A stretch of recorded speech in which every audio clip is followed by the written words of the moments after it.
Vamos orar. Pai querido, te agradecemos pelo privilégio de estudar a Tua Palavra. Ilumina agora nosso entendimento, Senhor, em nome de Jesus. Amém. Amém. Para começar o tema de hoje, quero ler o texto de Efésios capítulo 2, versículos, talvez a partir do versículo 12. Capítulo 2, a partir do versículo 12, diz: Naquele tempo, estáveis sem Cristo, separados da comunidade de Israel e estranhos às alianças da promessa, não tendo esperança e sem Deus no mundo. Mas agora, em Cristo Jesus, vós, que antes estáveis longe, fostes aproximados pelo sangue de Cristo. Porque Jesus é a nossa paz, o qual de ambos fez um, e tendo derribado a parede da separação que estava no meio, a inimizade, aboliu na sua carne a lei dos mandamentos na forma de ordenanças, para que dos dois criasse em si mesmo um novo homem, fazendo a paz. Cristo, na sua carne, aboliu a lei dos mandamentos na forma de ordenanças. Muitos cristãos sinceros pegam este verso e dizem assim: na cruz do Calvário acabou a lei de Deus.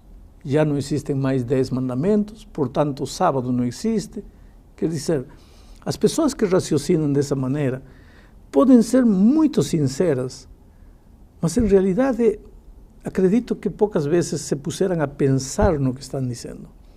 Porque se na cruz do Calvário acabou os mandamentos, então já não existe mais pecado. Porque São João 4:3, 1 João 4:3 diz que o pecado é a transgressão da lei. Ora, se a lei de Deus foi cravada na cruz, então já não existe lei. Se já não existe lei, já não existe pecado. E se já não existe pecado, para que morre Cristo na cruz do Calvário? Para que o sangue de Jesus? Para que a graça maravilhosa de Cristo? Para que a fé? Quer dizer, se nós tiramos a lei do contexto, acabou graça, acabou pecado, acabou Bíblia, acabou tudo. Mas os cristãos dizem assim, mas não está escrito aqui claramente, aqui não diz assim, versículo 15, aboliu na sua carne a lei dos mandamentos na forma de ordenanças. Efectivamente, só que não diz a lei dos 10 mandamentos, diz a lei dos mandamentos na forma de ordenanças. E o que precisamos entender é que no povo de Israel haviam vários tipos de leis. Estava a lei moral, com os 10 princípios eternos de Deus, que o próprio Deus escreveu com sua mão nas tábuas de pedra.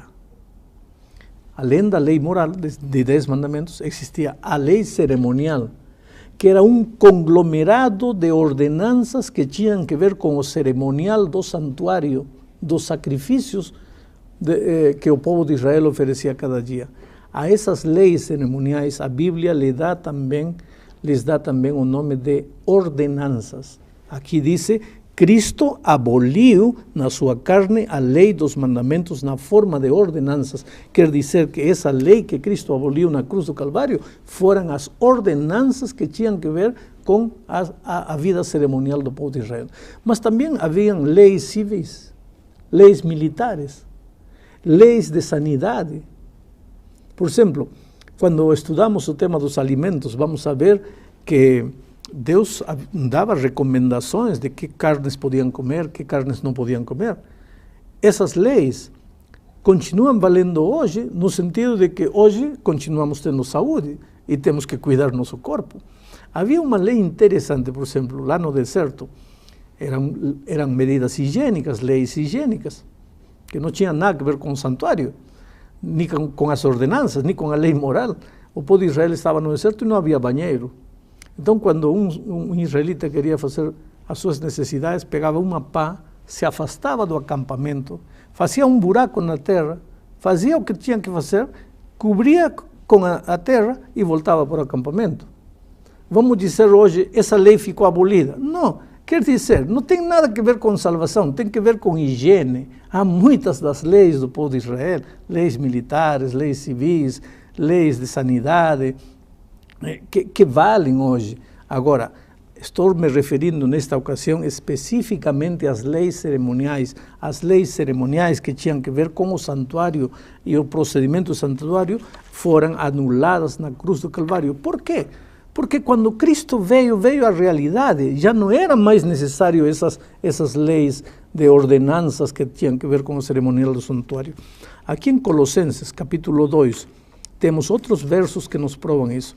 Versículo 13 e 14 diz assim: E a vosotros, que estáveis mortos pelas vossas transgressões e pela incircuncisão de vossa carne, vos deu vida juntamente com Jesus, perdoando todos os nossos delitos, tendo cancelado o escrito da dívida que era contra nós e que constava de ordenanças, vou repetir esta palavra, ordenanças, no qual nos era prejudicial. Removeu-o inteiramente, encravando-o na cruz. E o versículo 16 diz assim: Ninguém, pois, vos julgue por causa de comida e bebida, o dia de festa, ou lua nova, os sábados, porque tudo isso tem sido sombra das coisas que haviam de vir. Sombra. Se eram sombra, quando veio a realidade, acabaram as ordenanças, que eram apenas sombra. Mas muitos cristãos, como disse, não entendem isso. E então, quando pensam nas ordenanças que Cristo cravou na cruz do Calvário, pensam na lei de Deus eterna dos 10 mandamentos. E não tem nada a ver uma coisa com a outra. Pastor, mas realmente eu concordo com esse argumento de que a Bíblia, esse texto que o senhor leu, né, de que Jesus aboliu a lei cerimonial, só que a palavra aboliu, ela é exata, né? Aboliu, acabou. E o próprio Cristo, quando esteve aqui na Terra, ele falou que o mandamento agora é este: amar a Deus acima de todas as coisas e ao próximo como a ti mesmo. Então, quando aboliu as leis, acabou tudo. Ficou esse mandamento. Só que o texto diz: aboliu os mandamentos de ordenanças. Não diz: aboliu a santa lei de Deus. Mas qual é a diferença? E onde na Bíblia diz que existe diferença? A diferença são várias. Primeiro, as leis das ordenanças foram escritas por Moisés. As leis divinas das tábuas foram escritas pelo dedo de Deus nas tábuas de pedra. Essa diferença para mim já bastaria. Uma é lei feita por homens, outra é lei divina, eterna. Antes do Sinai, matar era pecado. No Sinai, matar era pecado. Depois do Sinai, matar é pecado. Hoje continua sendo pecado. Leis eternas, princípios eternos. Agora, um cordeirinho para ser sacrificado, ordenança, isso não é necessário hoje, porque Cristo veio, acabou as ordenanças. Outra coisa, no santuário, as ordenanças estavam ao lado, uma espécie de caixão lá na frente, no lugar... No altar. No altar, no átrio, perdão, no altar, na arca do testemunho. Aí dentro estavam os rolos, as tábuas com a lei de Deus. Ao lado estavam as ordenanças. Havia diferença. Na Bíblia há marcada diferença entre ordenanças e lei de Deus. E quando a Bíblia fala aboliu, fala especificamente aboliu as ordenanças. Nunca diz aboliu a lei de Deus. Mas e por que Jesus afirmou, o mandamento é este: amar a Deus sobre todas as coisas e ao próximo como a ti mesmo? Jesus estava dando um resumo dos 10 mandamentos. Em realidade, a Bíblia toda é os mandamentos de Deus. Agora, resumidos, Éxodo 20. Resumido mais, amar a Deus e amar ao próximo. Acabou. Resumido mais, amar a Deus. Porque se você ama a Deus, lógico que vai amar ao próximo. É só um resumo, mas não é quando Jesus disse: um mandamento novo os dou, que os ameis os uns aos outros. Mas se você vai ao Velho Testamento, vai encontrar inúmeros textos que mostram que o amor a Deus e o amor ao próximo está registrado no Velho Testamento. Não é mandamento novo. Então, em que sentido Jesus disse um mandamento novo? Novo na experiência. velho na letra, novo na experiência. Eles não conheciam a letra, mas não conheciam a experiência do mandamento, não viviam o mandamento. Pastor, quando o senhor coloca essa distinção, né, lei cerimonial, então nós temos aqui as cerimônias. Eu só queria que o senhor determinasse um pouco mais essa diferença, cerimonial e moral. Essa palavra moral, ela se enquadra em que sentido? Tem que ver com os 10 princípios morais da vida do cristão. O respeito pela vida, o respeito pela propriedade ajena, o respeito por Deus, a adoração unicamente a Deus, não usar o nome de Deus levianamente, guardar o sábado, não mentir, não roubar, princípios morais.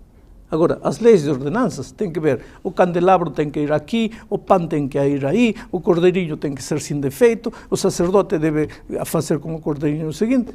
Essas coisas todas terminaram quando Cristo veio, porque vindo o verdadeiro Cordeiro de Deus que tira o pecado do mundo, para que todas estas ordenanças mais? Acabou, era necessário enquanto Cristo não vinha. Vindo Cristo, acabou.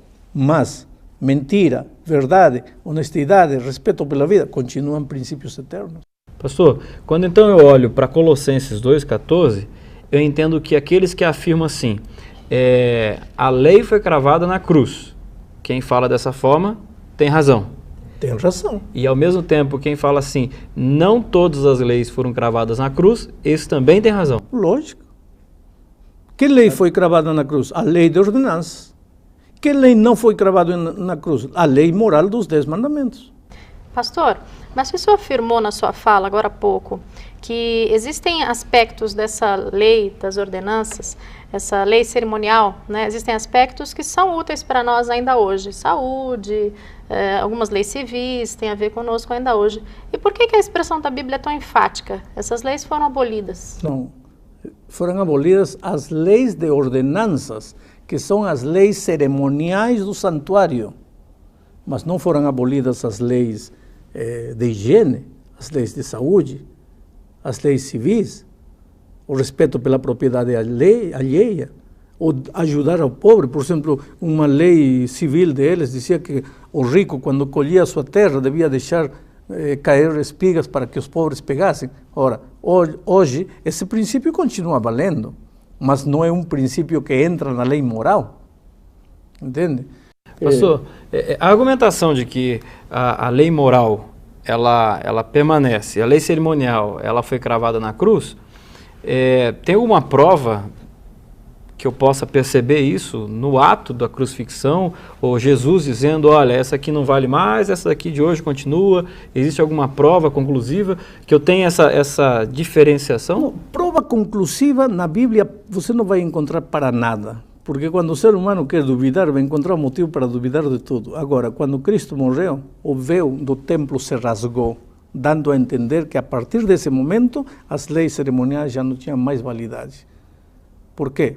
Porque o Cordeiro de Deus estava sendo sacrificado nesse momento. No momento em que Cristo expirou, o véu se rasgou, dando a entender que acabaram as leis cerimoniais. Esse véu da onde? Não o véu do templo de Jerusalém. Certo. Que era o santuário da terra nesse tempo. Pastor, mas como é que eu posso conciliar duas coisas? Veja bem, se Deus... Nós já fizemos alguns estudos aqui e já entendemos que somos salvos pela graça, não é? Somos salvos pela graça, eu tenho a minha vida transformada. Por que um Deus de amor, um Deus que me salvou já pela graça, por que ele precisa estabelecer tantas regras para mim, se a partir do momento que eu o aceito, minha vida vai automaticamente transformar, eu não preciso estabelecer regras que eu tenho que seguir à risca? O problema é que o ser humano toma as leis como uma medida, vou dizer assim, proibitiva, punitiva, arbitrária de parte de Deus. E não é assim. Pensa no semáforo. Por que o governo coloca semáforo na rua? Porque quer te proibir, quer te coibir, quer amputar tua liberdade? Não, nada. Para a ordem, no trânsito. Agora, você atravessa o vermelho, bateu o carro, e não diga depois que o governo está castigando você, porque o governo não colocou semáforo para castigar você, colocou para ajudar você. Aqui em Tiago, eu encontro uma coisa interessantíssima, quando Deus fala o seguinte, veja, Tornai-vos, capítulo? Tiago capítulo 1, versículo 22, tornai-vos, pois, praticantes da palavra e não somente ouvintes, enganando-vos a vós mesmos. Porque se alguém é ouvinte da palavra e não praticante, assemelha-se a homem que contempla num espelho o seu rosto natural, pois assim mesmo se contempla e se retira e para logo se esquece de como era a sua aparência. Mas aquele que considera atentamente na lei perfeita, lei da liberdade, e nela persevera, não sendo ouvinte negligente, mas operoso praticante, esse será bem-aventurado no que realizar. Aquele que considera atentamente na lei perfeita, lei da liberdade. Portanto, esse Deus de amor te dá leis justamente porque te ama. Porque o amor, para você desfrutar do amor, você precisa usufruir de liberdade. E para usufruir de liberdade, você precisa de ordem. E para haver ordem, tem que haver lei. Então não é proibitiva, é lei de liberdade para edificar-te, para te ajudar a crescer. Pastor, a sua resposta vai ser minha pergunta. As leis foram dadas para que povo? Para o ser humano. Para o ser humano? Para o ser humano. A impressão que me dá, e o senhor saiu bem, é que essas leis elas foram dadas para um povo, para os judeus. Está lá no início da Bíblia, o povo de Israel, e essa é a impressão que eu tenho. Tiago não está falando para Israel, Tiago está falando para os cristãos. Diz, bem-aventurado aquele que persevera na lei perfeita, lei da liberdade. Israel já tinha passado. Ele está falando para você, para mim hoje. Acontece que os cristãos queremos a graça do Novo Testamento, mas a lei que menciona Tiago não queremos. E isso não é aceitar o Evangelho completo como ele é. Mas então, querendo ou não, eu sou salva pela graça, mas preciso seguir a lei. Você é salvo pela graça, ponto. Não é mais. Não tem que acrescentar nada à graça de Cristo. Agora, vamos falar de outro capítulo, página virada, salvação virou. Agora vamos falar outro capítulo. Como vive o salvado? Aí Cristo olha para você e diz, se me amais, guardai meus mandamentos. Tem nada a ver com salvação. Você é salvo unicamente pela graça de Cristo. Quero terminar falando contigo aí. Está me ouvindo? Deus ama você.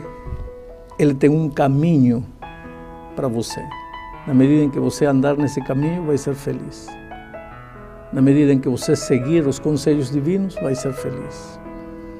Na Bíblia, há conselhos para você ser um bom pai, um bom cidadão, um bom filho, para você ser um bom trabalhador, um bom patrão, um bom empregado. Eu não conheço uma pessoa no mundo que tenha encontrado a Bíblia, que com humildade tenha aceitado os princípios bíblicos à sua vida e que depois me diga assim, pastor, a Bíblia não deu certo, desde que apliquei os princípios bíblicos à minha vida, sou um homem infeliz. Mas eu poderia contar milhares de casos no mundo de pessoas com a vida destruída, que um dia se encontraram com Jesus, entregaram o coração a Ele, aceitaram os princípios bíblicos, acertaram sua vida com os princípios bíblicos e hoje posso apresentá-los na galeria dos vitoriosos, homens prósperos e felizes. Você é uma dessas pessoas a quem Deus quer fazer muito feliz. Abra seu coração a Jesus hoje.